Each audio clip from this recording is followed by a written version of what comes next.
los objetivos pues, que tenemos con la charla será hacer un repaso anatómico pertinente, analizar el mecanismo de trauma, esto de la mano con la clasificación. Esto nos va a permitir pues, entender mucho mejor la serie de lesiones que hay detrás de la imagen de la fractura ósea, ¿cierto? También vamos a evaluar qué herramientas diagnósticas tenemos para estos pacientes, y al final vamos a hablar de las opciones de manejo y de algunas de las controversias que hay pues, al respecto. Trataremos de despejar algunas de ellas. Para empezar, les voy a mostrar este caso clínico. ¿Sí? Paciente joven, deportista, futbolista, tuvo un trauma torsional del tobillo con dolor y limitación de impotencia para la marcha de inmediato. Y estas son las proyecciones. Y tengo otro paciente, que es un paciente también, este tiene 18 años, es mensajero, iba a baja velocidad en la moto, estuvo a punto de caer, apoyó el pie en el piso para evitar la caída y presenta un cuadro muy similar, dolor e impotencia para la marcha.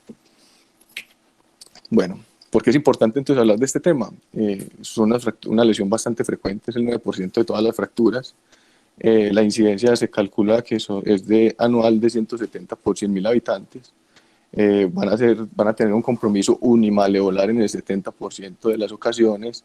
De estos, el maleolo lateral va a estar comprometido en el 55% de las ocasiones. El compromiso bimaleolar va a ser en el 20% y trimaleolar en el 10%. El 2% de las fracturas serán abiertas. Estas tendrán pues la fractura de tobillo tendrá una presentación bimodal con un pico inicial en pacientes jóvenes, principalmente hombres, mecanismo de trauma considerable, y un segundo pico principalmente avanzada o posmenopáusicas, ya relacionado con traumas de baja energía y con algún grado de fragilidad. Dentro del trauma serán deportes el 22%, y de esos el fútbol. Esto es estadística pues, de otras latitudes donde hay estaciones y donde el fútbol no es tan como que la asociación entre el fútbol y las fracturas de tobillo. Y en cuanto a los accidentes de tránsito, serán la causa en el 6% de los casos. Unos pasos, pues, un recuerdo anatómico básico. El tobillo es la articulación que se forma entre el segmento distal de la tibia del peroné y el domo del talo, ¿cierto? Que forman esta forma de una mortaja. Para efectos prácticos, una mortaja se define como formar una cavidad en una superficie para que otra encaje perfectamente, y eso es lo que hace pues, la tibia y el peroné distal con el talo. Tenemos esa estructura ósea, pues la principal estabilizadora, permite movimientos principalmente de dorsi y plantiflexión, y se apoya en un sistema o en un complejo ligamentario que vamos a mirar acá. Por la cara medial del tobillo tenemos el complejo ligamentario deltoideo, que está conformado por una porción superficial que se compone del ligamento tibio navicular y el tibio calcáneo, y si lo retraemos exponemos la porción profunda, en donde están presentes los ligamentos tibio-talar anterior, posterior y profundo. Y por la cara lateral tenemos el complejo colateral lateral, que se conforma del talofibular posterior, el calcáneo fibular y el talofibular anterior. La articulación entre la tibia y el peroné se estabiliza pues, además de por la incisura fibular, por los ligamentos de la sindesmosis, que están conformados por la membrana interósea. En la imagen de la izquierda tenemos una vista anterior, donde vemos la membrana interósea, el ligamento tibiofibular antero inferior, y si miramos más profundo en la articulación encontramos el ligamento interóseo. Y por la región posterior tenemos el ligamento tibiofibular posterior inferior y el ligamento transverso inferior o tibiofibular, que es probablemente, junto con la forma del maleolo posterior, son los estabilizadores principales del tobillo en la región posterior. Bueno, en cuanto al diagnóstico, vamos a tener pues, como herramientas el cuadro, la historia clínica, el examen físico y las imágenes diagnósticas. El cuadro clínico puede ser un cuadro pues, muy evidente, muy escandaloso, con una deformidad muy grotesca, o en otras ocasiones solamente presentar algún grado de edema y limitación funcional. En el examen físico pues era importante evaluar, como en todo tipo de fractura, el estado neurovascular, el estado de los tejidos blandos, que va a marcar también la orientación del manejo, el momento más oportuno del manejo, y debemos enfocar las imágenes diagnósticas con base pues, en lo que queremos encontrar. Las reglas de Ottawa fueron descritas en 1992. Esto es pues, un grupo de investigadores canadienses. La finalidad de ellos era que ellos encontraban que pacientes con traumas de tobillo, solamente el 15% iba a presentar una fractura que requería manejo quirúrgico. Entonces ellos buscaron cómo optimizar el recurso y cómo disminuir pues, la exposición innecesaria a irradiación. Entonces diseñaron estas reglas, pues consta de al paciente que presenta un trauma de dolor maleolar, ¿sí?, palpar el borde posterior del segmento distal de la tibia y del peroné y palpar y poner al paciente a que apoye y que dé 4 pasos. Si él no logra los 4 pasos o presenta dolor en una de estas regiones, se considera que el test es positivo y se deberían de realizar las radiografías. La principal virtud de estas reglas es en realidad pues, que son altamente sensibles y eso le da un valor predictivo negativo de cerca del 100%, es decir, que un paciente que no los presente con casi seguridad total no va a tener una fractura que necesite un manejo quirúrgico. Los autores originales hacen unas salvedades, unas recomendaciones, y es que siempre se deben de palpar esos 6 centímetros distales, no restar importancia al dolor del maléolo medial y no lo recomiendan usar en pacientes menores de 18 años, aunque hay estudios pues, que valían en esta población los criterios y dicen que tienen un rendimiento similar al que presentan los adultos. Y también dicen que el juicio clínico debe prevalecer en pacientes donde hay alguna alteración que no permita una adecuada evaluación de estos criterios, como son pacientes intoxicados o que no cooperan por algún grave alteración neurológica, cuando hay lesiones distractoras, es decir, traumas severos o un dolor importante en otra región, cuando hay alteraciones de la sensibilidad de los miembros inferiores por obvias razones, y cuando el edema es tan importante que no permite la palpación directa de los maléolos. Me encontré este test, el test de Shetty, fue descrito en 2012 por un médico indio. La finalidad es la misma, optimizar pues, el recurso de la radiología. El paciente sentado en el borde de la cama, le ponemos la palma debajo de la planta y le pedimos que simule como si se fuera a parar, es decir, a apoyar. Si presenta dolor maleolar, es positivo y estaría indicada la radiografía.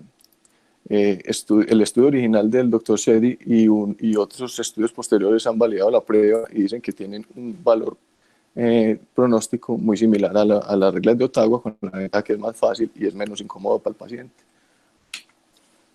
Bueno, entre las proyecciones básicas que debemos de tener está la serie del trauma de tobillo, que consta de una radiografía antero-posterior, una radiografía lateral y la proyección que llamamos de mortaja, que se hace con una rotación interna del pie de 15 a 20 grados. ¿Qué es lo que vamos a buscar en las radiografías? Primero, pues vamos a partir de la normalidad. Lo que buscamos es que el espacio tibio-talar, es decir, la articulación tibio-talar, sea simétrica, ¿cierto? Que mida lo mismo en toda su trayectoria, que el espacio claromedial, que se mide desde el borde más lateral del colículo tibial y el borde más medial del talo, ¿sí?, mida menos de 4 milímetros. Y se dice pues que el espacio articular debe ser más de 2 milímetros. El ángulo talocrural nos va a hablar pues de que no haya acortamiento de uno de los componentes del tobillo, debe ser de 83 grados y se acepta variaciones de más o menos 4 grados pues, de forma global, o con respecto al tobillo contralateral de 2 grados. También es importante medir el ángulo de inclinación talar, este debe ser menos de 2 milímetros. Pues se ha demostrado que una desviación más de 2 milímetros cambia por completo el eje de carga del tobillo y disminuye la superficie de contacto hasta un 50%. También es importante evaluar la línea de Shenton, que se mira pues, por el borde lateral del talo y la punta o el borde distal de la fíbula y debe trazar más o menos una línea circular. En cuanto a la evaluación pues, propiamente de la sindesmosis en la radiología, debemos evaluar el espacio claro fibular. Este se mide 1 centímetro sobre la superficie articular y allí se mide desde el borde más lateral de la incisura fibular de la tibia y del borde más medial del peroné, y este debe ser menos de 6 milímetros. Y también miramos la sobreposición tibiofibular, que es la cantidad, pues son los milímetros que se sobrepone la imagen del peroné sobre la tibia, que en la imagen anteroposterior debe ser más de 6 milímetros y en la proyección de mortaja debe ser al menos de 1 milímetro. Hay que tener en cuenta también otras proyecciones, ¿cierto? En pacientes que tienen dolor en la región proximal de la pierna o que tienen una alteración de las relaciones articulares del tobillo de una forma inexplicada, deberíamos de evaluar pues, las radiografías de toda la pierna, porque es posible que nos encontremos con lesiones como la de Maisonneuve, donde presentan una fractura espiroidea del peroné proximal. Esto se asocia pues el mecanismo fisiopatológico es que hay una alteración a nivel del tobillo, la energía viaja por la membrana interósea y sale muy alto por el peroné, es decir que se asocia pues con lesiones importantes ligamentarias a nivel del tobillo. Y otra lesión particular es la lesión de Bosworth, que es una lesión bastante infrecuente, pero que nos puede dar muchos problemas. En esta, pues, lo más frecuente es que se presente con fracturas trimaleolares, y en esta el fragmento proximal de la fractura del peroné se ancla en el maléolo posterior y hace que el paciente por método cerrado sea prácticamente irreductible. Bueno, entonces las otras ayudas diagnósticas tenemos la tomografía.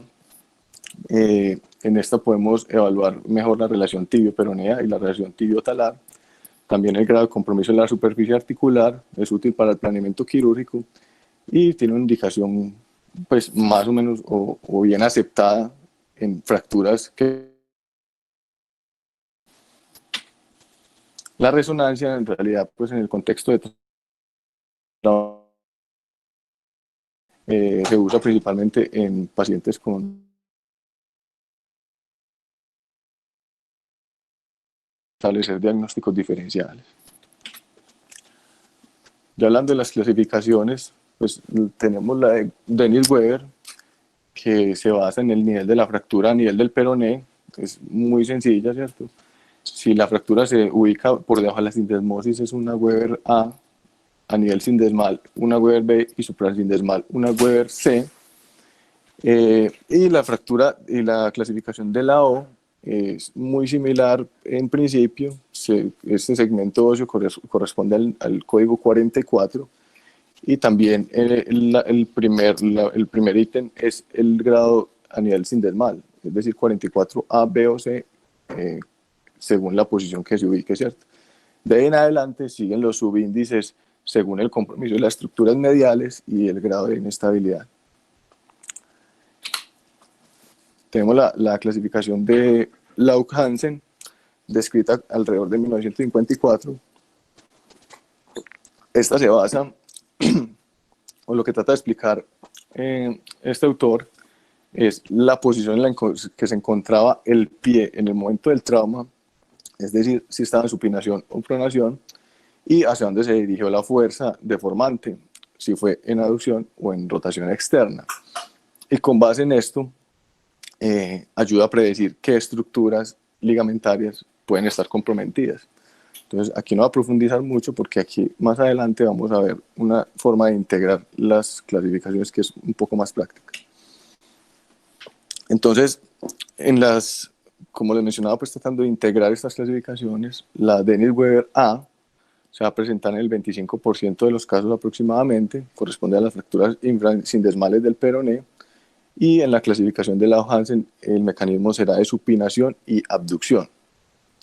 Entonces la secuencia de eventos que se van a presentar es la supinación y la abducción, y inicialmente se va a producir una fractura avulsiva de la punta del maléolo lateral o una ruptura del complejo ligamentario colateral lateral. Si la fuerza sigue dirigiéndose hacia medial, se producen fracturas del maléolo medial, generalmente con trazos verticales. La Dennis-Weber B, que es la más frecuente, corresponde más o menos al 60% de los casos. En la Dennis-Weber serían las fracturas transindesmales, y en la clasificación de Lau-Hansen serían los mecanismos de supinación y rotación externa. Entonces la secuencia de eventos es un compromiso, una ruptura del complejo ligamentario sindesmal anterior, seguido por una fractura generalmente espiroidea u oblicua del peroné. En el grado 3 habrá un compromiso del ligamento tibiofibular posterior inferior y probablemente una fractura del maléolo posterior. Y en la grado 4 ya habrá avulsión o fractura avulsiva del maléolo medial o ruptura del complejo ligamentario deltoideo. Es importante pues mencionar, aquí me voy a volver, que como vemos en la imagen de la derecha, no se ve una fractura del maléolo medial, pero para efectos prácticos, una lesión ligamentaria es equivalente a una fractura. Es decir, que esta sería una fractura bimaleolar. Bueno, y la tipo C de Dennis-Weber, que corresponde a las fracturas suprasindesmales, corresponde al 20% de los casos. El mecanismo de Lau-Hansen que describe en ellos es de pronación y rotación externa. Entonces, en esta la secuencia de eventos será inicialmente la ruptura del ligamento deltoideo o la fractura avulsiva del maléolo medial. Posteriormente habrá ruptura del ligamento tibiofibular anterior inferior. El vector de la fuerza se dirigirá por la membrana interósea y saldrá pues alta en el peroné, produciendo la clasificación Weber-C. Y en el estadio 4 habrá compromiso del complejo ligamentario posterior de la sindesmosis o una fractura avulsiva del maléolo posterior.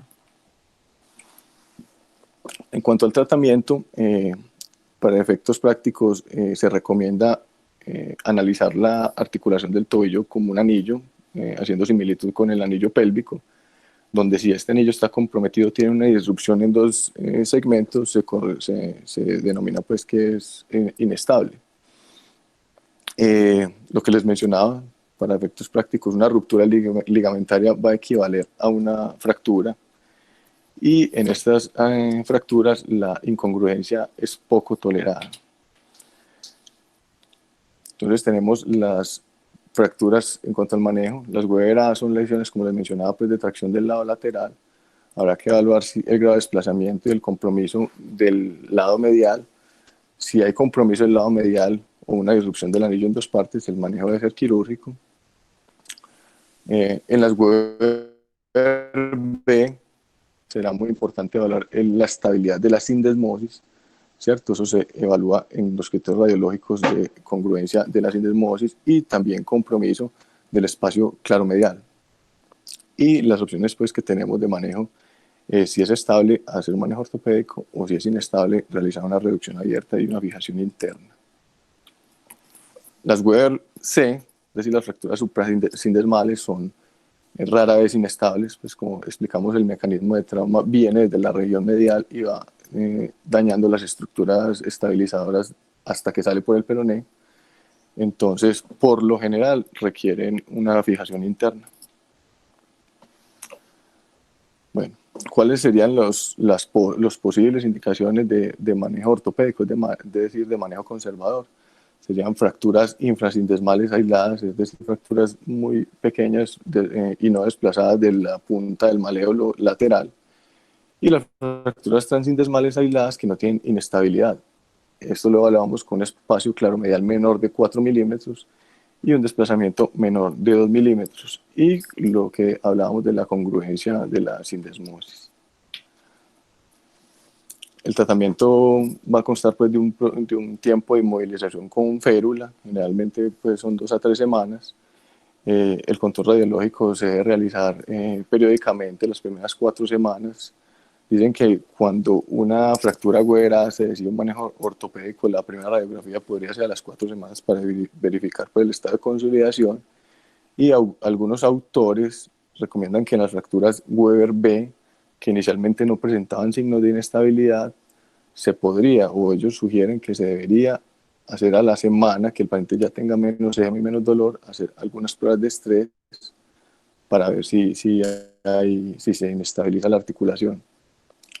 Bueno, si nada de esto sucede, entonces el paciente a las 2 a 3 semanas de tener la férula se puede pasar a un brace articulado que se puede retirar para hacer fisioterapia, que se basa inicialmente en trabajar los arcos de movimiento articular, y puede iniciar a las 3 a 4 semanas un soporte de peso protegido a tolerancia, y a las 6 a 8 semanas si presenta signos de consolidación, es decir, camina cómodamente sin apoyo, no tiene dolor y radiológicamente se ve que está consolidando la fractura que ha consolidado, ya puede iniciar la rehabilitación sin inmovilización.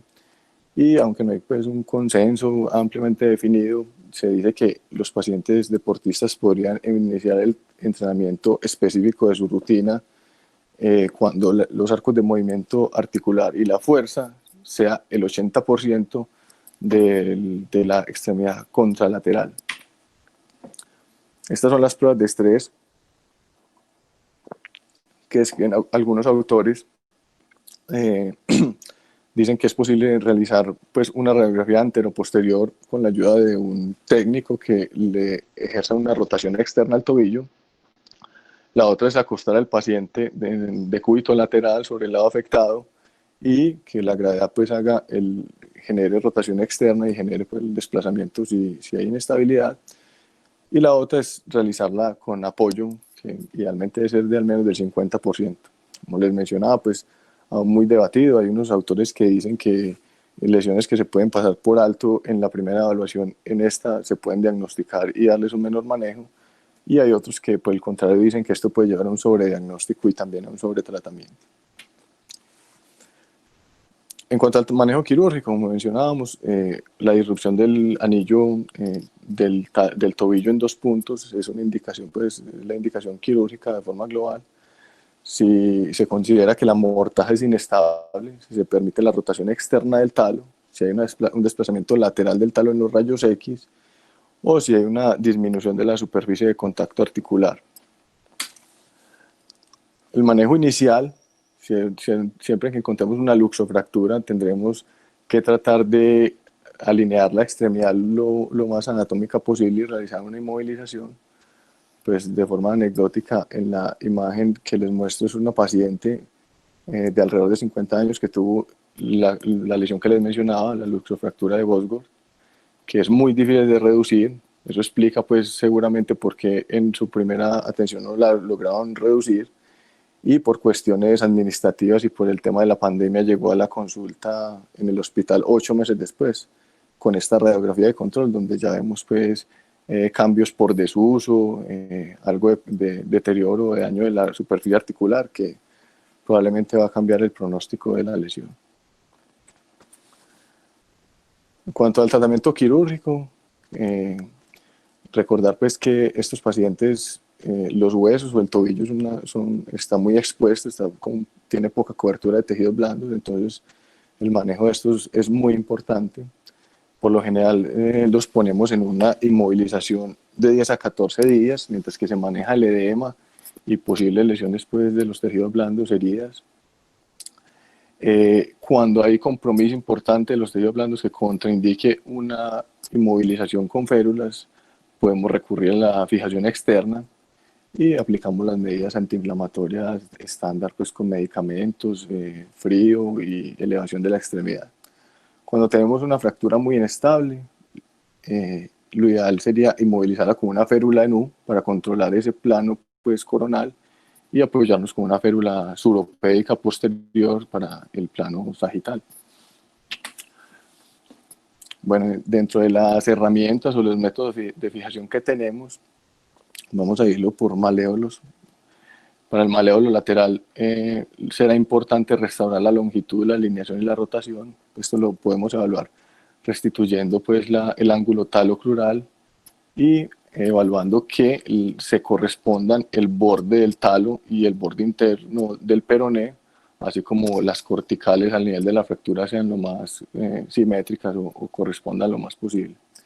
Esta fractura o el compromiso del maléolo lateral lo podemos fijar con tornillos interfragmentarios cuando hay trazos oblicuos largos para generar algún grado de compresión y apoyarnos con una placa de neutralización o solo con placas. Y otra opción que se menciona en la literatura son los clavos intramedulares, que ya vamos a mirar. En cuanto a las placas, tenemos placas en tercio de caña, las placas LSP y las placas LSP o placas bloqueadas anatómicas. Está más o menos claro pues, que las placas bloqueadas tienen ventajas biomecánicas sobre la tradicional tercio de caña, sin embargo implican un costo adicional. Y digamos que en pacientes jóvenes con buena calidad ósea, las tercio de caña se comportan bien. Las placas LSP pues, tendrían una indicación clara en pacientes con algún grado de deterioro de la calidad ósea o fracturas muy distales, donde estas placas permiten poner pues, mayor cantidad de tornillos y dar una fijación más estable. También se ha discutido en la literatura si se usa un abordaje lateral o un abordaje posterior para fijar el maléolo lateral.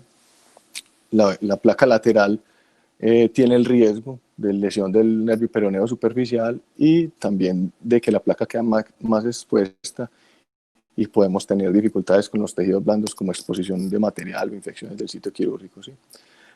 Y la placa posterior argumentan que tiene mejor cobertura, da más estabilidad porque los tornillos que se aplican en el peroné en la parte más distal, en la placa lateral, tienen que ser monocorticales porque si no vamos a invadir la articulación, mientras que si hacemos el abordaje posterior se pueden usar bicorticales. Pero tienen la desventaja grande de que producen frecuentemente tendinitis de los tendones peroneos que se describen hasta en el 43% de las ocasiones. Y estudios biomecánicos han demostrado que no hay una superioridad clínica pues, del uno sobre el otro. Es decir, que los dos son válidos, habría que acomodarse como al estado de los tejidos blandos y al patrón de fractura para decir cuál de los dos sea mejor. La fijación intramedular, en nuestro medio pues, no la he visto, creo que aún no ha entrado, pero se ve como una opción muy llamativa, principalmente en pacientes con mala calidad ósea, con compromiso de tejidos blandos, al ser un abordaje mínimamente invasivo.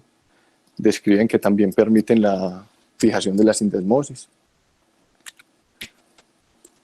En cuanto al manejo del maléolo posterior, ha tomado pues mayor relevancia recientemente, esto principalmente entendiendo que es el principal estabilizador del tobillo en la región posterior junto con el ligamento transverso, ¿cierto? Además de que forma parte de la incisura fibular y es el origen del ligamento tibiofibular posterior inferior.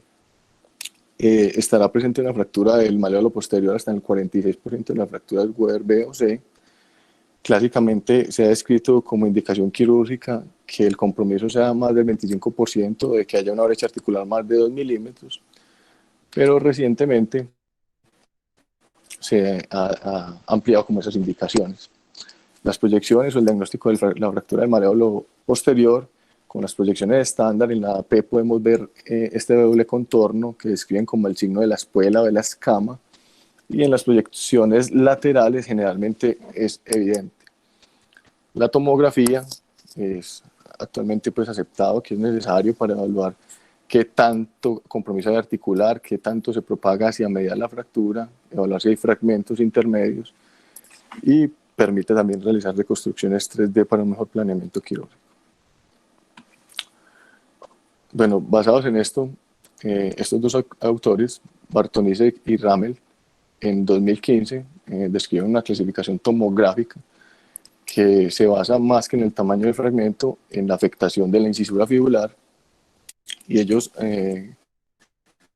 argumentan pues esta clasificación en que brindar una reducción anatómica y una fijación del maléolo posterior va a lograr restaurar la congruencia articular y así la estabilidad del tobillo posterior, además restituir la función estabilizadora del ligamento tibioperoneo posterior y la integridad de la fisura de la incisura fibular.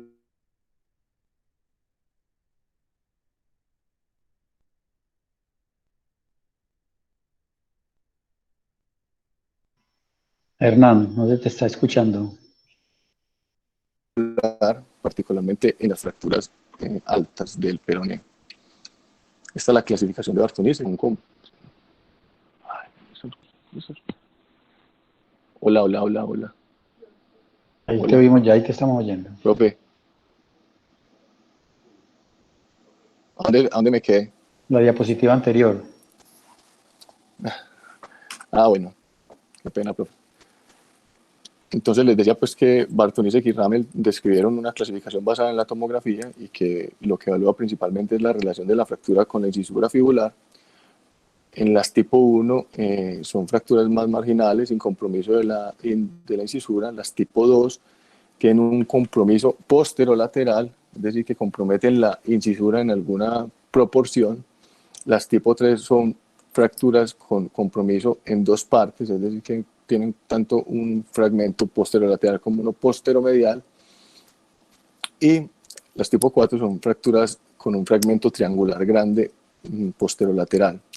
Y hay un tipo 5 que son fracturas irregulares osteoporóticas que pueden presentar cualquier combinación de las anteriores. Bueno, perdón. Entonces ellos recomiendan que en las tipo 2, las tipo 1 serían de manejo no quirúrgico. Las tipo 2 dependerá del compromiso de la incisura fibular y la presencia de fracturas del peroné asociadas. Si hay fracturas Weber asociadas, se debería fijar este maléolo posterior, ya que con esto podría ser suficiente para estabilizar la sindesmosis sin necesidad pues, de fijarla con tornillos tan sindesmales. En las tipo 3 y 4, la indicación quirúrgica es clara. ¿Cuáles son los mecanismos o los métodos que tenemos de fijación? Está la fijación o la reducción indirecta, con fijación percutánea de anterior a posterior. Usamos dos tornillos de rosca parcial para generar compresión en el foco de la fractura.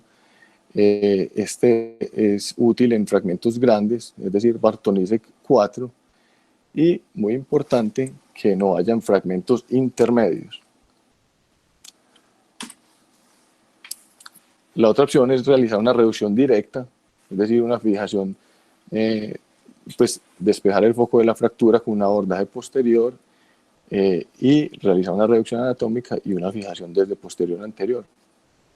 Están las opciones de realizar un abordaje posterolateral o posteromedial. Generalmente se prefiere el abordaje posterolateral, ya que desde allí también se podrá explorar la sindesmosis y realizar fijación del peroné si es necesario. Esta será una opción válida en fragmentos pequeños o con fragmentos intercalares en fracturas Bartonice 3 y 4. También está la opción de usar tornillos canulados con placas Buttress, ¿cierto?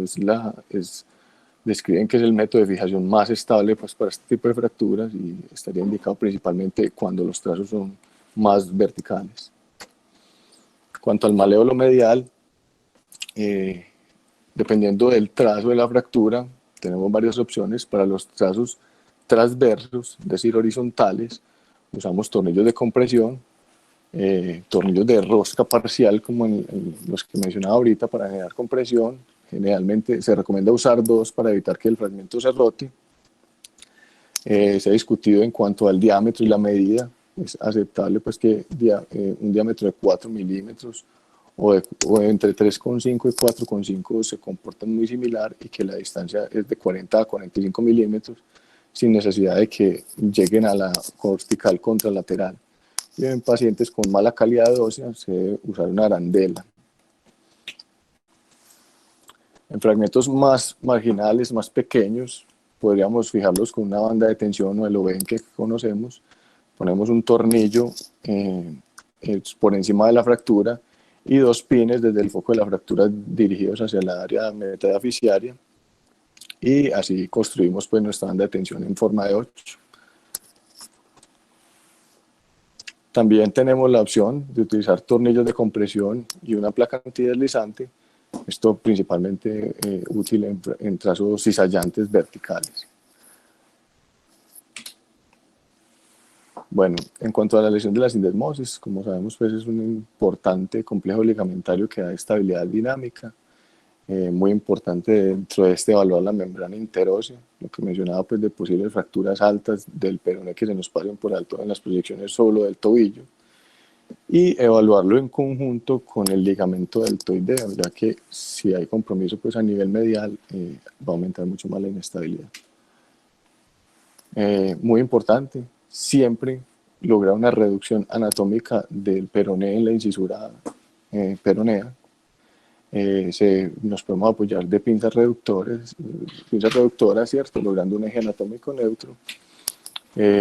Las opciones para fijarlas son los tornillos transindesmales. Ha habido controversia en cuanto al diámetro, si de 3,5 o de 4,5. En realidad pues no hay diferencias en escalas funcionales en cuanto se usa uno o el otro.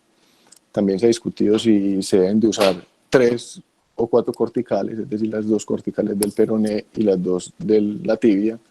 En general, en pacientes con buena calidad ósea, basta con un solo tornillo y que tenga 3 corticales.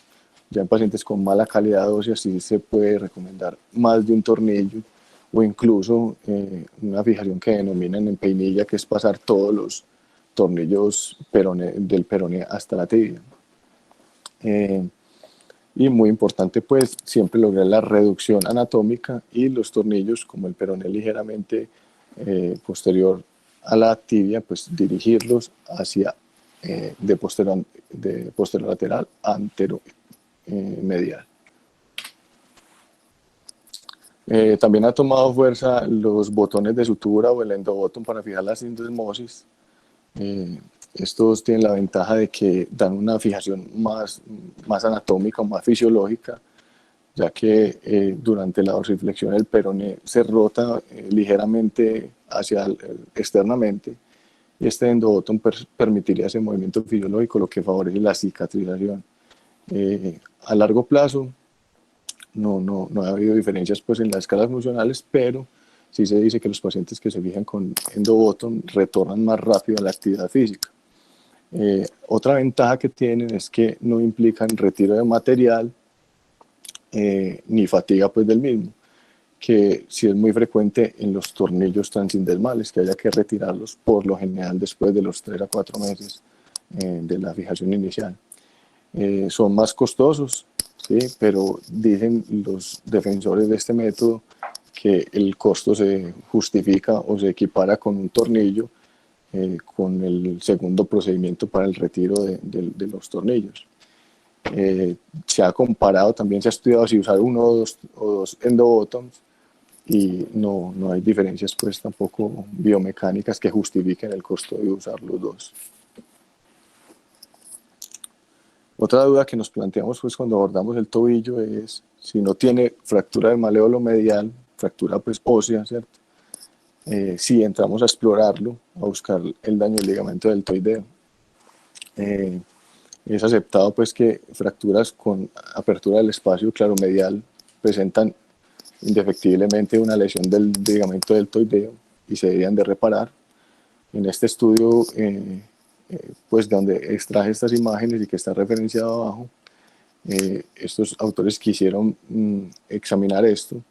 Estos son modelos cadavéricos, los pusieron de cúbito lateral sobre el lado afectado, y entonces en la imagen A le realizaron una osteotomía del peroné, es decir, una fractura del peroné con la estructura ligamentaria deltoideas íntegras. En la imagen B desinsertaron el ligamento deltoideo superficial y vemos cómo se empieza a desplazar el talo. La figura C es con la osteotomía del peroné y la disrupción completa del complejo ligamentario deltoideo, y ya hay gran desplazamiento. Y en la última figura realizaron la fijación del peroné y se encontraron con que, a pesar de fijar el peroné, como se esperaba, continuaba la inestabilidad medial. Entonces digamos que está más que justificado realizar esta exploración y la reparación si es del caso. La artroscopia también ha tomado fuerza en los últimos años. Vemos que en nuestro medio no se recurre muy frecuentemente a ella, pero tiene unos claros beneficios en cuanto a la reducción y fijación interna asistida por este método. También para evaluar la estabilidad y las lesiones sindesmales, aunque históricamente se ha usado principalmente para el manejo de las complicaciones y de los síntomas crónicos y para el retiro de material. Cuanto al manejo postquirúrgico, Eh, Estos pacientes, dependiendo, pues no hay un protocolo establecido, y ya que las lesiones presentan gran variabilidad, también se debe individualizar la rehabilitación. Por lo general, si uno predice que era una fractura con gran inestabilidad, puede sacar al paciente con una férula de 2 a 3 semanas, apoyando pues la reducción interna. Y si no, si considera que era un trazo con mínima inestabilidad, solamente podría salir con un vendaje blando e iniciar los ejercicios activos de movimiento articular temprano. Cuando el paciente tenga signos de consolidación, que esto se da más o menos a las 4 o 6 semanas, se puede iniciar el soporte de carga a tolerancia, y luego de que el paciente tenga signos de consolidación y logre un apoyo sin dolor, ya se puede empezar trabajo de fortalecimiento con apoyo y trabajo de propiocepción. Y como en el manejo no ortopédico, se indica que el regreso al entrenamiento o a la actividad deportiva específica se hará cuando los arcos de movimiento y la fuerza muscular corresponda al 80% de la extremidad contralateral. Esto no es una camisa de fuerza, no tiene tiempos establecidos, es más bien una rehabilitación como basada en metros. Es decir, a la medida que el paciente va avanzando, se le va aumentando la carga. Vamos a hablar de los casos clínicos. Entonces, el primero, como les mencionaba, un paciente joven deportista que tuvo un trauma torsional.